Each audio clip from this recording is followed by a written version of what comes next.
Atafasha dukure Nyarenga n'ibyo riko reba nayo ngiye gushyira kandi iyo jojo bijigo bijigita umusozi aho yiriwe nta rungu nta maganya nta gahinda mash inka imirima n'ibidukikije ibihugu bihuza abana ndikugurana ndumwongere w'amagana nsanga umurimo ndamuganga kuri nyongo ngakura kwaje inka imirima n'ibidukikije ni ikiganiro mutegurirwa n'ubushikiranganje bw'uburimyi ubworozi n'ibidukikije mukagishikirizwa na televiziyo y'u Burundi.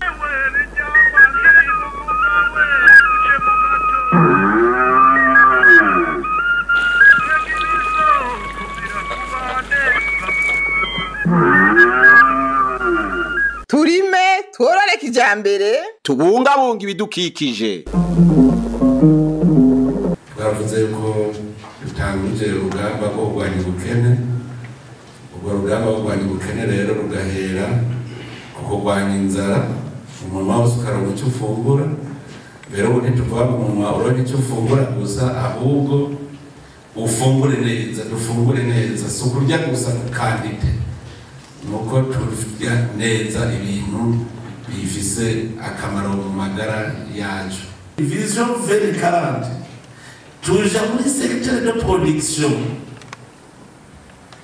À la base rero ni ministère de l'agriculture et de l'élevage na ministère ya énergie n'imwe. Muri rwa rukurikirane rw'ibiganiro bivuga ku bushakashatsi bukorwa n'ikigo cy'igihugu Izabu, uyu munsi tuganira ku bwoko bushasha bw'ubwatsi bwo kugaburira ibitungwa. Leta y'u Burundi yarihaye ihangiro ryo guteza imbere ibisata vyose n'igisata c'ubworozi kidasigaye inyuma. Ni muri iyo ntumbero ubushikiranganje mu vyo bujejwe harimwo ubworozi bubicishije ku kigo cy'igihugu Izabu n'ikigo mpuzamakungu ILRI gikora ubushakashatsi ku bworozi bakoze ubushakashatsi ku ngaburo z'ibitungwa zitanga umwimbu ushimishije. Hariho ubwatsi bushasha tuza twaratanguye gushikana no ku rubuga, kandi no mu minsi iri imbere tugiye kubushikana no mu zindi ntara zitandukanye kubugwirizaho kugira ngo nk'aborozi bavyifuza bashobore kuronka imbuto z'ubwo bwatsi bitagoranye. Ubwo bwatsi nabwo ni ubwatsi bita Kakamega 1, ni izina risanzwe riva muri Kenya kuko ariho batanguye kubugeragereza no muri Ethiopia. Mugabo no ngaha turacagerageza, nibaza ko mu minsi iri imbere tuzohava tubuha izina ryo ngaha. Ico twasanze rero akarusho kubwo bwatsi tugiranije mu bisanzwe ni urubingo, mugabo tugiranije n'ubundi twari dusanzwe tumenyereye za banagrase, twasanze n'ubwatsi butanga umwimbu mwinshi. Iyo umuntu aburimye buratanga umwimbu mwinshi. Hanyuma ikindi naco twari tumenyereye nka banagrase, dusanzwe tuzi yuko uyirimye nk'ahantu hari uruzuba rwinshi yuma n'ingoga, ariko tugerageje kuraba ubu bushasha twazanye turabona yuko naho izuba ryaka ntibushoka bwuma nk'uko banagrase yahora yuma. Hanyuma akarusho kagira gatatu nuko naho tumaze kubugeragereza twasanze burarinda ingwara zimwe zimwe ugereranije n'irya banagrase twari tumenyereye. Banagrase rero ni ubwoko bw'urubingo, co kimwe na setaria ni ubwoko bw'urubingo, co kimwe na penisetum nayo nyene ni ubwoko bw'urubingo, co kimwe n'iyi Kakamega 1 nabwo nyene bukaba buri mu bwoko bw'urubingo. Ariko rwose n'ahari urubingo murumva yuko rutigenza co kimwe. Ubu rero kandi niyo ubugaburiye ibitungwa ugereranije n'irya banagrase twarabonye yuko ibitungwa na cane inka zirabukunda kurusha burya bundi twari tumenyereye. Kubijanye na buno bwatsi twasanze ari ubwatsi bwiza kandi bwo kwizerwa. Ati twobwizera gute? Twobwizera twisunze ko burinda n'iki mu gihe cy'iki ntibwuma. Murabibona twabuteye igihe cyagiye c'imvura ukaba bumeze gutya ukumubona, biragaragara ko ari ubwatsi bwiza cyane burinda uruzuba, kandi n'ubwatsi bwiza cyane buryohera igitungwa. Inka ziruriye ziraryoherwa cyane ukabona yuko zifise n'akayabagu gusumbya aho zahora zifungura ubundi bwatsi butandukanye. Twarabonye ko ari ubwatsi ngirakamaro, twarabushimye kuko twasanze butandukanye n'ubwo twahorana no ku murimyi mworozi ariko arabukoresha. Ubwo twahorana ugiye kubwahira bwaguhanda ku maboko kumva kuri kurababwa, uri kuranabukorera ukumva nyene ico gihe uvuye mu murima umenga ibintu byakuriye ku maboko ukababwa. Ariko ubu twasanze ari ubwatsi bumeze neza budahanda. Ku bitungwa naho twaciye dusanga ibitungwa bibukunda cyane kuko ubwo twahorana ibitungwa bumaze gukura bukagurura, ibitungwa mu kubirya bwaza byatema ubwo hejuru amababi, ibiti ntivyabirya. Ariko ubu unya ibitungwa naho kiba kiguruye uhaye igitungwa ntigisigaza n'agace na gatoya. Twaciye rero tubwakira turabushima, tubona yuko ari nk'inyishu ku mworozi vy'ukuri. Ubusanzwe igitungwa kibufunguye urabona nyene yuko cyagize akayabagu co kubufungura kandi kikanywa amazi menshi. Mu minsi ugifunguriye nk'indwi ucubona impinduka ku gitungwa. Kubakamisha nabo turiko turayaga nabo tuvugana mu nama canke duhuye, arakubwira ati bwa bwatsi aho buzogwirira turabona ko amata azokwiyongera kuko waraye ugaburiye ubwo bwatsi igitungwa cawe bukeye ukama amata menshi kandi ayo mata uyanyoye urumva ko afise akanovera. Ubu burafise akarusho kaniniya kubera yuko ubu bwatsi murabona buragasara, ariko burya bukura buduga, panagrasi ikura iduga hejuru, ariko ubu buragasara bugatsimbatarira hasi. Ico gituma tuvuga yuko bufise akamaro kurusha panagrasi. Karorero nk'inka yiwanje yahora ikamwa nk'ilitiro 5, jewe maze kuyiruha yaciye yiyongera umwimbu mukundi kwezi yaciye iduza amalitiro, yaziraduza amalitiro 2. Ubu rero yari yamaze gushira ko amalitiro 4 mu mezi angahe, mu mezi 3 ndayirugaburiye. Ubwo rubingo ni ciza twarubonyeko muci ntigwigeze guma kuko je nayirugaburiye muci ko urwo rubingo baruduhaye twegereje n'iki ntigwatinye n'iki gwagumye rukura wamenga ruravomerwa kandi ari no muci. Urwo rubingo twarusanzemwo akamaro kanininya. Inka nukuri nubwo yobikamwa umenga ntikama kandi umenga ntiyosa, itera iguma ivyibuha igira amagara meza. Kandi n'itandukaniro ufashe urubingo rwa kera n'uru rushasha baduhaye Kakamega tukarushiriramwo hamwe mu ruhongore, burya inka ntibibaze ko rwa kera isubira kururaba, cirabira urwo rubingo rushasha twaronkejwe n'umugambi kugwiza. Nukuri urwo rubingo rumeze neza. N'itandukaniro ugiye nko mu murima nk'ahantu waruteye biranatandukanye.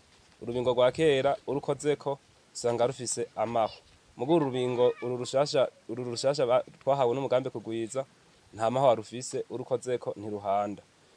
N'ikimenyamenya n'igiti akabuti ufashe nk'akabutire nawe wogahekenya wibaza n'igikaje.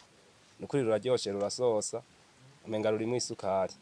Batubwiye yuko ubu bwatsi bufise akamaro kanini cyane ku bitungwa, buryohera inka kandi bukagwiza n'amata. Kandi uko babitubwiye turiko turabiraba twasanze ari byo, kuko iyo ugaburiye inka amata araduga ku rugero rushimishije. Mu kugaburira ibitungwa abahinga bavuga ko icama kiza imbere ari ubwatsi. Ubushakashatsi rero bukaba bwarakozwe ku bwoko bushasha bw'ubwatsi bwo kugaburira ibitungwa bwotuma umwimbu wiyongera mu bworozi. Mu ntumbero yo kugira ibitungwa bishobore gufungurirwa neza, ikigo Izabo gifatanije n'ikigo Iriri aragiye hamwe barakora ubushakashatsi mu kuraba ingene kugaburira ibitungwa vyotera imbere, ari naco gituma habonetse ubwatsi bushasha bwinjiye mu gihugu, kandi bwari ubwatsi butandukanye. Muri ubwo bwatsi bwinjiye harabayeho igeragezwa ryabwo kugira dushobore kuraba ubwo twokoresha bumeze neza butanga umwimbu mwiza. Dufatiye ku bwari buhasanzwe, harashobora gutorwa ubwatsi bushika kuri 8. Muri ubwo bwatsi 8 harimwo ubwatsi 4 bw'ibinyamikerera n'ubwatsi 4 bw'ibinyantete. Muri ubu bwatsi tubavuze bw'ibinyantete ni ubwatsi ahanini bugizwe n'imfungurwa y'urufatiro mu kugaburira ibitungwa, kandi muri ubwo bwatsi usanga ahanini harimwo ibyo dusangamwo bikomeye cyane muri ntanganguvu. Ariko rero muri ivyo binyamikerera naho ni tuza tubiza vyongereza cyane ibifungurwa ndemamubiri kugira bitange amaproteine. Hanyuma rero ngerageje kuvuga kuri ubu bwatsi bwa Kamega wane, ni ubwatsi mu mwimbu by'ukuri twasanze bwimbuka neza, kandi burafise n'ikindi kintu bwisangije buruta ubwo bundi bwa Banagrass, kuko ugerageje kuraba nko ku mababi yabwo usanga ari amababi yoroshe atariko uduhwa dusanzwe turi ku bwatsi bwa Banagrass butuma ibitungwa biriko birafungura bushobora kugira nk'utubazo ku rurimi canke bugakomereka mu kanwa. Ikindi naco nogerageza kuvuga kuri ubu bwatsi bwa Kamega wane nuko tugerageje kuraba mu mfungurwa zibugize twasanze ari ubwatsi nyene bufise ivyangombwa vyiza, ari naco gituma twarushize imbere mu bwo twogwiza kugira aborozi barugaburira ibitungwa. Kuho igeragezwa ryakozwe mu bice byose bitandukanye by'igihugu, no kuvuga ko ubu bwatsi bushobora kumera ahariho hose mu mpande z'igihugu cacu.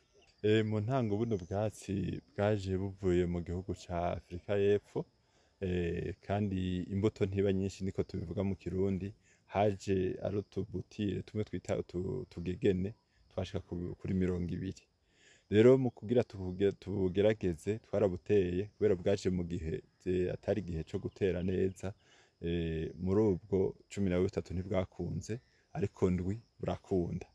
Rero novuga yuko muri kino gihe twe tunezerewe iyo dushitse iruhande y'umurima tubona ko bwagiye buragwira, ariko ubwatsi bwahereye ku tugegene ndwi twakuze tugashobora kugwira tugakwira igihugu cose. Nta nkeka rero yuko umworozi wese azogira amahirwe yo gushikirwa n'ubu bwatsi bw'akarorero twamaze kuvuga. Ico gikorwa c'ubushakashatsi ku bwatsi bw'ibitungwa, ikigo Izabu kiriko gikorana n'ikigo mpuzamakungu ILRI gisanzwe gikora ubushakashatsi mu gisata c'ubworozi. Ikigo ILRI ni ikigo mpuzamakungu gikora ubushakashatsi. Ibyo dukora rero tugerageza gutora ubuhinga bwa none, ubuhinga bugezweho bufasha umworozi kwiteza imbere.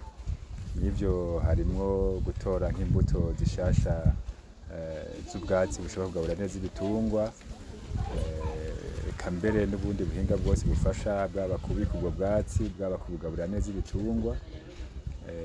Hanyuma turaja mu bijanye n'amagara y'ibitungwa, aho turaba cyane cyane nko ku ngwara nkuru z'ibitungwa, uburyo bwo kuzikinga, mbese no kwigishanya uburyo bwo kuzikinga ku borozi no kuzivura.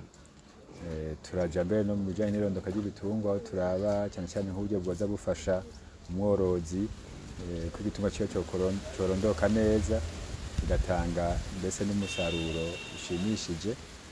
Muri rusangi rero ibyo byose bijanye n'ubuhinga bwo korora turabicako, tukaraba cyane cyane icyo kiza gitanga umwimbu mwiza mu bworozi. Iyo ubwo bushakashatsi tubukoze, hari busanga bwakozwe ku rugero mpuzamakungu, tuca tuza ngaha mu gihugu iwacu, naho tugakorana rero nayo yaba amashyirahamwe canke yoba ibigo vya leta bisanzwe bikora ubushakashatsi, tukabugerageza ngaha iwacu, naho tukaraba yuko bushoboka. Tubukoranye cyane cyane dukunda gukorana n'ikigo Izabu, tugakorana mbere na kaminuza, amakaminuza yose akora mu byo kwigisha ubuhinga bwo korora. Aho rero turabugerageza ubwo buhinga, dusanze ari ubuhinga bushobora gufasha n'umworozi w'umurundi, tugaca rero dushikira ubushikiranganji, aho duca mu bigo by'intara canke tugaca no mu mashirahamwe amwe yigenga asanzwe akora muri ico gisata c'uburimyi n'ubworozi. Tugashobora rero gushikira aborozi tubereka bwa buhinga bwamaze kuboneka ko bifise akamaro kuri bo aho iwacu mu Burundi. Nagomba rero cyane cyane mfatireho nshimire ubufatanye dukorana neza n'ibi bigo by'ubushakashatsi bindi bihasanzwe rwego rw'igihugu, yaba Izabu, yaba aya makaminuza, asanzwe ateza imbere ubwo buhinga bwo korora kijambere ku bufatanye bwiza dufitaniye uko dusanzwe dukorana. Izabu turakorana cyane mu bijanye no gutora canke kumenyekanisha ubwatsi bufise akanovera butanga umusaruro mwiza mu bworozi.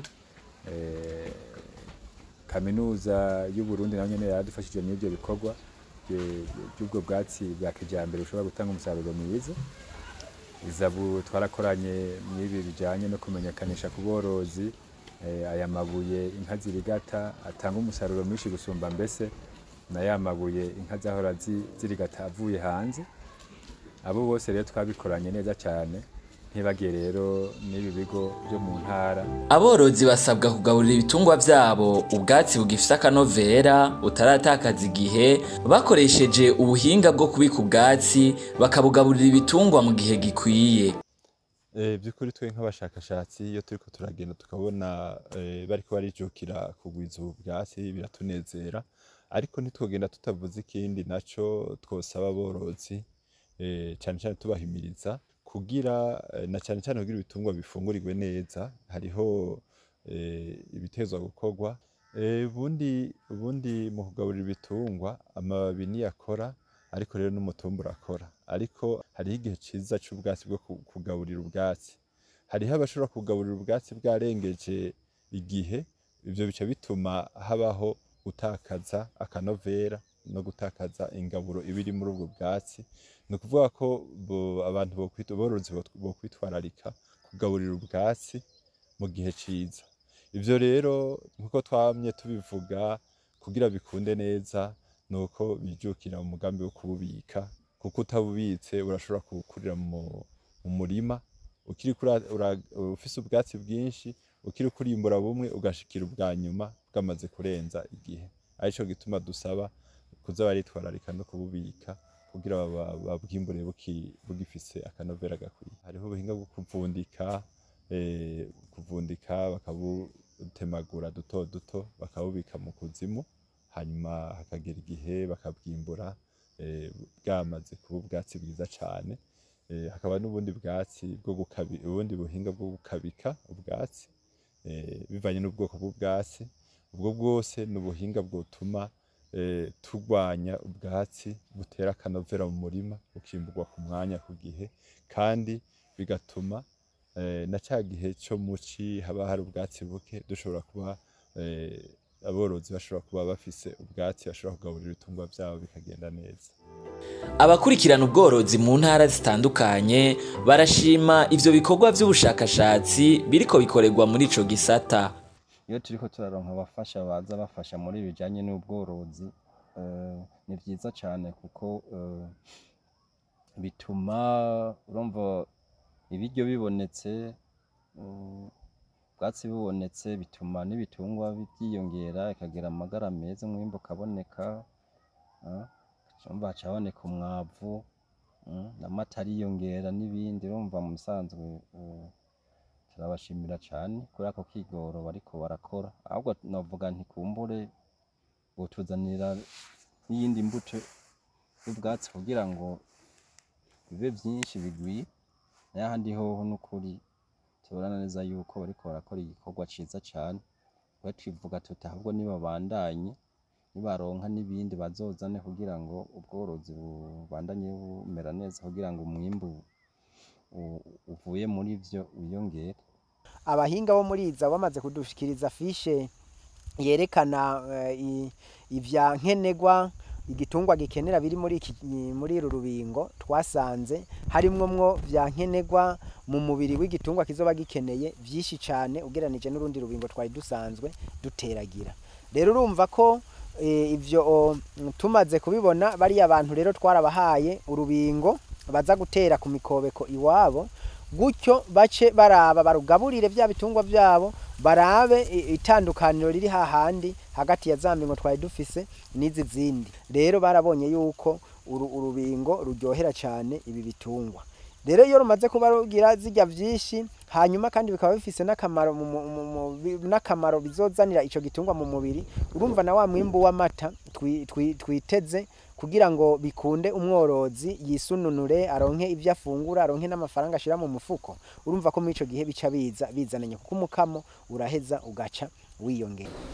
Abasanzwe bakorera bafashanya na leta na cane cane mu migambi iri sanzwe ijejwe ubworozi ibikorwa bitari bike ubu benshi turabona yuko n'ingendo yahindutse kuko turiko turakorana na cane cane n'ibikorwa bakora bikaza vyisunga intumbero ya leta bikaza vyisunga ivyo dukeneye gushikako.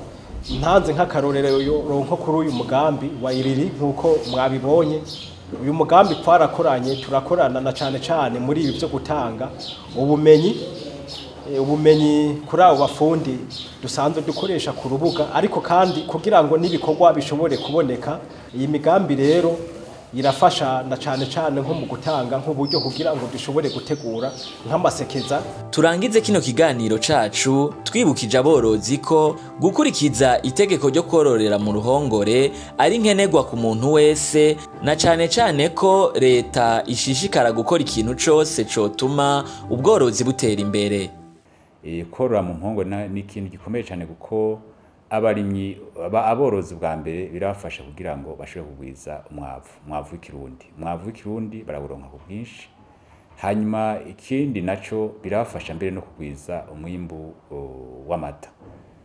Hama ikindi naco kandi birabafasha no gukingira vya bitungwa ingwara nkumbure zari guhaba zibifatira iyo bagiye kubiragira ku misozi kuko biguma biyerera ku misozi hajya birashika ugasanga ibitungwa byashoboye kwandukirwa n'ingwara ugasanga izo ngwara zigiye guteza ibibazo kuri ivyo bitungwa ariko iyo biri mu mpongore ico umuntu aba ashikingiye.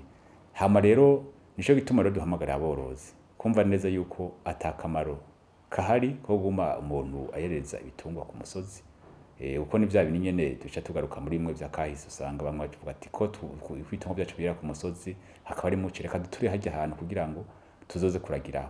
Ibi rero twibaza ko cane cane uyu mugambi leta yashize imbere kugira ngo aborozi ibitungwa vyabo avyororere mu mpongore ko ari umugambi mwiza uza udusahiriza cane cane mu iterambere y'igihugu haba nkuko nabivuze mu kugwiza amata haba no kugwiza umwimbu w'ifumbire eka mbere tibagiye n'umwimbu w'inyama kuko n'inyama nazo nyene y'igitungwa kigaburirwa mu ruhongore n'umwimbu w'inyama uragwira ugasanga bimeze neza eka mbere n'uwafunguye igitungwa cyororewe mu ruhongore sico kimwe n'ufunguye igitungwa kiguma kirira ku misozi.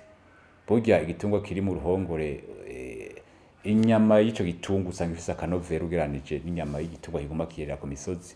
Arico gituma rero mwumva yuko uwo mugambi ari umugambi mwiza cyane kandi bikaca biza bidufasha kandi no kugira ngo twirinde ibintu byo guturira ya miriro ya Nyakanga.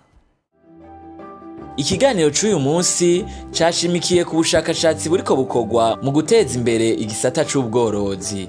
Turi kumwe twese birashoboka ko ubworozi butera imbere mu gushira mu ngiro yambona kazoza y'ibihumbi 2040 n'ibihumbi 2060.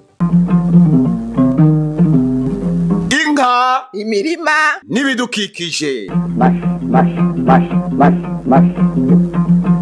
Dumwungere w'amagara nsangiye umurimo ndamuganga kuri nyongo ngavura kwaje. Inka, imirima n'ibidukikije ni ikiganiro mutegurirwa n'ubushikiranganje bw'uburimyi ubworozi n'ibidukikije mukagishikirizwa na televiziyo y'u Burundi.